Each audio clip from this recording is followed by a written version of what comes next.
मित्रहो, मी आज आलेलो आहे अंधेरी पूर्व येथील विजयनगरच्या तिथे असलेल्या आपल्या ग्राहक पंचायत बाजारपेठमध्ये, जिथे दिव्यांगांचे विविध त्यांनी निर्मिलेल्या वस्तूंचा स्टॉल लावलेला आहे.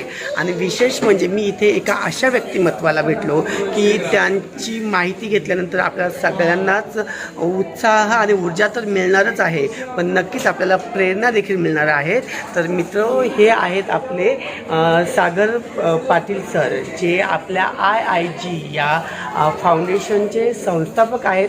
ते स्वतः दोन्ही डोळ्याने पूर्णतः अंध दिव्यांग आहेत आणि तरी देखील ते त्यांचं जे काम आहे ते आपल्या या समाजापुढे एक वेगळा आदर्श त्यांनी निर्माण केलेला आहे. चला तर मित्र, आपण त्यांच्याच तोंडून त्यांनी केलेल्या या छोट्याशा कार्याची माहिती घेणार आहोत. गायन म्हटलं की तुमचा एक हा उद्देश असतो की बाबा हे काय गायन करतात, ओके. किंवा असा एक उद्देश पूर्वीचं होतं की ब्लाइंड म्हटलं की टेलिफोन बूथ. आता टेलिफोन बूथ राहिले नाही आहे, पण तुम्ही जर आत्ता मार्केटमध्ये फिराल तर जवळजवळ तुम्हाला ब्लाइंड व्यक्तीकडे विचारलं तुम्ही कुठे काम करता, तर बँकेमध्ये, ऑफिसमध्ये, कोणी कम्प्युटर ऑपरेटर आहे, कोणी टेलिफोन ऑपरेटर आहे. ह्याच्या पलीकडे वेगळा मार्ग, वेगळी पाऊलवाट तर बघायला गेलो तर विशेषतः ब्लाइंड मुलांकडे आत्ता काही नाही आहे. तर आत्ता आपली जी संस्था आहे IIG एज्युकेशन डेव्हलपमेंट ट्रस्ट, आपण वेगळं स्वरूप काय करतो आहे, सर्वसामान्य व्यक्ती जसं विद्युत उपकरणं हाताळायला घाबरतो शॉक लागेल या भीतीने, तर त्याच्या पलीकडे जाऊन आपण मुलांना विद्युत प्रवाहाचा वापर करून वेगवेगळ्या प्रकारच्या वस्तू बनवण्यासाठी आपण शिकवतो. त्याच्यामध्ये सोलार लाईट्स आहेत, चार्जेबल दिवे आहेत जे आता तुम्ही बघितले, वेगवेगळ्या प्रकारच्या एमर्जन्सी लाईट्स आहेत. लोकांच्या गरजेनुसार लोकांना हवे ते प्रोडक्ट आपण बनवून देतो, ओके. सो तशा पद्धतीने ते बनवायला आपण त्यांना पूर्णपणे ट्रेन करतो आणि ते ट्रेनिंग दिल्यानंतर ती मुलं त्यांचा स्वतःचा वेगळा व्यवसाय सुरू करतात. ह्या क्षेत्रामध्ये म्हणजे इलेक्ट्रॉनिक क्षेत्रामध्ये तसं शिकवणं किंवा शिकणं हा ब्लाइंडसाठी कुठला मार्गच नव्हता. मी 2013 पण स्वतःचा व्यवसाय करतो. तो व्यवसाय सक्सेसफुली होत असताना मला लक्षात आलं की ह्या क्षेत्रामध्ये ब्लाइंड कोणी काम करत नाही. भारतामध्ये, महाराष्ट्रामध्ये विचार करायला गेला तर मी फर्स्ट ब्लाइंड पर्सन आहे, इलेक्ट्रॉनिक टेक्निशियन, आणि माझे स्वतःचे 4 पेटंट रजिस्टर आहेत. ग्रेट. ब्लाइंड मुलांसाठी लागणारे टेस्टर आहेत जे मी स्वतः बनवले. त्यासाठी लागणारे काही उपकरण आहेत. ॲक्सेसिबिलिटी गरजेची असते, कारण शेवटी वीज आहे म्हटल्यावर जीवाला धोका आहे. तो तुम्ही तिथे डायरेक्टली हात लावू नये की तुम्हाला अधिक करंट आहे किंवा नाही हे कळावं, यासाठी काही उपकरणं बनवले. त्या उपकरणांचा वापर करून आपण ब्लाइंड मुलांना शिकवतो, ओके. आणि हे शिकवून त्यांना त्यांच्या पायावर उभं राहण्यासाठी, म्हणजे त्यांचा रोजगार त्यांना चालवता यावा, स्वतःचा व्यवसाय करता यावा, यासाठी आपण मार्गदर्शन करतो. आजवर आपण 260 मुलांना गेल्या 2 वर्षात शिकवलं आणि ह्या 260 पैकी 78 मुलं ही वेगवेगळ्या माध्यमातून इलेक्ट्रॉनिक क्षेत्रात काम करत आहेत आणि त्यातली 14 मुलं तर आपल्याकडेच काम करतात. सो हे जे आहे ह्याच्यामध्ये एक गोष्ट वैशिष्ट्य काय आहे की असं इलेक्ट्रॉनिक माध्यमातून मुलांना शिकवण्यातून होणारा फायदा काय आहे की मुलांच्या ज्या गरजा आहेत, स्वतःसाठीच्या लागणाऱ्या ॲक्सेसिबिलिटीज आहेत, त्या त्यांनीच बनवल्या तर त्याच्यात बग्स कमी येणार. उदाहरणार्थ, आता बघा, तुम्ही रेल्वे स्टेशनला चालता, रेल्वे स्टेशनला तुम्ही गेल्यानंतर तिथे हँडिकॅप डब्याच्या इथे बजर लावलेला आहे. तुम्ही आवाज आता नेहमी ऐकता, पी पी पी वाजत राहतं. मला सांगा, ते इंडिकेटरला त्यांच्या जोडलेलं असतं. 24 आवर्स जितका वेळ इंडिकेटर चालतं तितका वेळ ते पी पी वाजत राहतं. ते ब्लाइंड व्यक्ती असो किंवा नसो, ही फक्त एका ब्लाइंडसाठीची सोय आहे. पण डिस्टर्बन्स किती लोकांना आहे? बरोबर. कारण कंटिन्युअसली रेल्वे स्टेशन 24 तास ते पी पी वाजत राहतं. जेवढा वेळ इंडिकेटर चालू असतो तेवढा वेळ ते पी पी चालू असतं. तिथे ब्लाइंड व्यक्ती किती वेळा येतो दिवसातून? तर अशा पद्धतीची टेक्नॉलॉजी असली पाहिजे की तिथे ब्लाइंड व्यक्ती गेला तरच ते वाजेल, अदरवाईज ते वाजणार नाही. मग बरं, दुसरी गोष्ट कशी आहे की आता रेल्वेच्या डब्यांमध्ये पण मुलांना चढताना त्या डब्यामध्ये बजर नसतो. त्यामुळे दरवाजा पुढे आला मागे आला हे कळत नाही. त्यामुळे धावपळीच्या काळामध्ये, याच्यामध्ये गर्दीमध्ये वगैरे मुलांना ब्लाइंड व्यक्तींना डब्यात चढायला दुसऱ्याची मदत घ्यावी लागते किंवा अंदाजे पुढे जावं लागतं. कारण गर्दीमध्ये तुम्ही काठी आधी टेकणार का काय, तुम्हाला स्वतःच डायरेक्ट झोकावं लागतं, इतकी गर्दी मुंबईमध्ये आहे. सो त्याच्यामुळे डब्यामध्ये जर अशा प्रकारचे बजर असतील गेटवरती, तरीही ॲटोमॅटिकली कळेल की कोणत्या कुठल्या बाजूने दरवाजा आहे. सो ही एक गोष्ट आहे. तर अशा म्हणजे जशी गरज आहे तशा पद्धतीने बजर वगैरे बनवणं हे आम्ही काम करतो.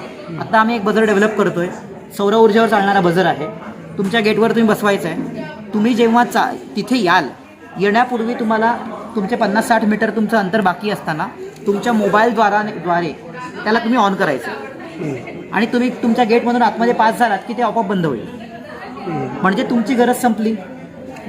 बरोबर आहे. म्हणजे बिल्डिंगवाल्यांनाही डिस्टर्ब नाही. सेम गोष्ट जेव्हा तुम्ही तुमच्या संस्थेत म्हणजे वेगळ्या संस्थांमध्ये ही गोष्ट लावली जाईल किंवा वेगळ्या बँकेमध्ये ही गोष्ट लावली जाईल, तिथे बजर वाजल्यावरती ऑटोमॅटिकली तिथला जो वॉचमॅन आहे अलर्ट होईल की कोणीतरी ब्लाइंड येत आहे. त्यामुळे तो आपसूक स्वतःहून बाहेर निघून बघेल की कोणी येत आहे का.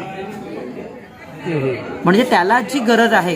कारण कसं असतं बघा, आज सिम्पल एक गोष्ट आहे. आज प्रोफेशनली जेव्हा मी एखाद्या ठिकाणी जातो, एखाद्या ठिकाणी बँकेत समजा मी जॉब करतोय, रोज तो गेट मला काठीने बघणं हे इरिटेट वाटणारी गोष्ट आहे. दुसरी गोष्ट, बजर त्या व्यक्तीला जेव्हा हवा तो त्याच्या मोबाईलवर ऑन करेल. त्यामुळे होणार कसं आहे की आजूबाजूची 4 लोक ऑटोमॅटिक अलर्ट होतील की इथे कोणीतरी ब्लाइंड येत आहे. सो ह्या गोष्टींची गरज आहे. तर तशा मी थोडक्यात काय की बजर हे एखाद्या कुठल्या तरी इलेक्ट्रॉनिक टेक्निशियनने बनवला, ब्लाइंडला गरज आहे काय, कुठेतरी आवाज येईल आणि त्यांना कळेल, ह्या दृष्टीने त्याचा शोध लागला. परंतु त्याच्यामध्ये डेव्हलप्स काहीच झाले नाही. तर ते डेव्हलप्स आपली मुलं करून त्याच्यामध्ये आपण अशा प्रकारच्या सोयी की जेणेकरून इतरांना डिस्टर्ब होणार नाही, वीज बचतीचे काम नक्की होईल. सो हे काम आपण करतोय.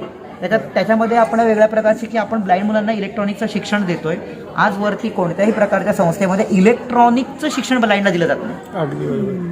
जे कोणी देतात ते इलेक्ट्रिकचं देतात, मोटर वाइंडिंगचं देतात, पण ते इलेक्ट्रिकमध्ये येतात, इलेक्ट्रॉनिकमध्ये येत नाही.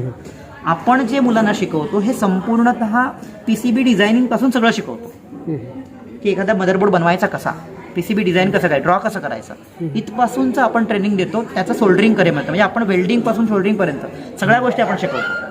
टोटली ब्लाइंड मुलगा सोल्डरिंग करतो, स्पॉट वेल्डिंग करतो, बॅटरीज बनवतो. ज्या आपण 2 व्हीलर्सच्या ज्या आता ई-व्हेकल्स आहेत त्याची, तर माझ्याकडे कुठल्याही मुलाला बसवला तुम्ही सांगा मला की गाडीची बॅटरी बनवून दे, तो बनवून देऊ शकतो तुम्हाला अगदी हव्या त्या पॉवरमध्ये. सो हे काम होणं शक्य होतं. ह्यापूर्वी इलेक्ट्रॉनिक क्षेत्र हे ब्लाइंडसाठी नव्हतं. आज ते IIG एज्युकेशन डेव्हलपमेंट ट्रस्टच्या माध्यमातून सुरू झालेलं आहे.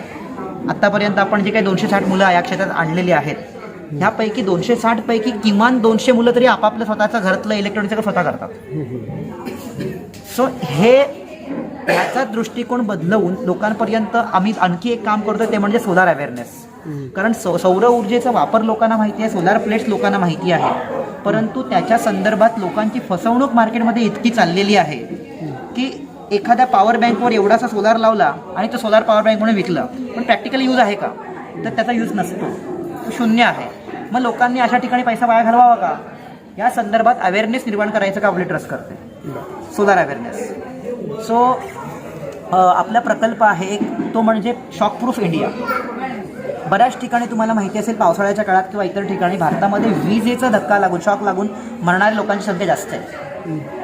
ह्यावरती आपल्याकडे कानाडोळा केला जातो, ह्या बातम्या येत नाही, त्याची नोंद ठेवली गेली तरी ती जाहीर केली जात नाही.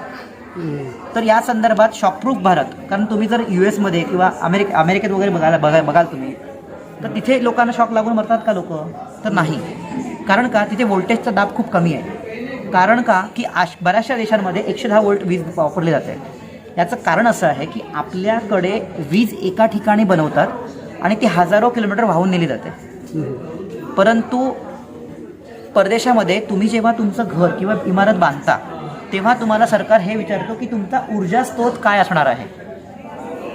ओके, म्हणजे तुमच्या एकूण वापरातल्या ऊर्जेपैकी कमीत कमी 20 ते 25% ऊर्जा ही तुम्ही स्वतः बनवली पाहिजे. हा नियम आहे जो आपल्याकडे नाही आहे. तशा पद्धतीने जर लोकांमध्ये अवेअरनेस निर्माण केला की मी जेव्हा माझ्या घराचा विचार करतो तेव्हा मी माझ्या पॉवर हाऊसचा पण विचार केला पाहिजे. तर तो विचार जर आपण प्रत्येकापर्यंत पोहोचवला आणि तशा पद्धतीने डेव्हलप करायला सुरुवात केली तर नक्कीच भारतामध्ये विजेचा धक्का लागून, शॉक लागून मरण्याची संख्या जी आहे ती आपण शून्यावर आणू शकतो. सो ते शक्य आहे, पण ह्यासाठी गरज आहे फक्त लोकांच्या अवेअरनेसची. बघा, सिंपल गोष्ट आहे. तुमच्या आता जे तुम्ही मोबाईल चार्जर असतील, लॅपटॉप असेल, त्याच्यावरती लिहिलेच असतं की 100 वोल्ट ते 230 वोल्ट 260 वोल्टपर्यंत वस्तू चालणार आहे. म्हणजे 100 वोल्टवर चालणार आहे ना. मग तुमच्या घरात 230 वोल्टचा दाब कशासाठी पाहिजे, बरोबर आहे ना. म्हणजे कन्व्हर्जन करून आपण 110 वोल्टवर वापरू शकतो की त्या वस्तू. मग असा जर प्रत्येकाच्या घरातला विजेचा दाब कमी केला लोड शेडिंगची काय गरज आहे? बरोबर आहे की नाही? आज आपण वीज पुरत नाही म्हणून म्हणतो, पण का? कारण विजेचा अपयोग आपला जास्त आहे.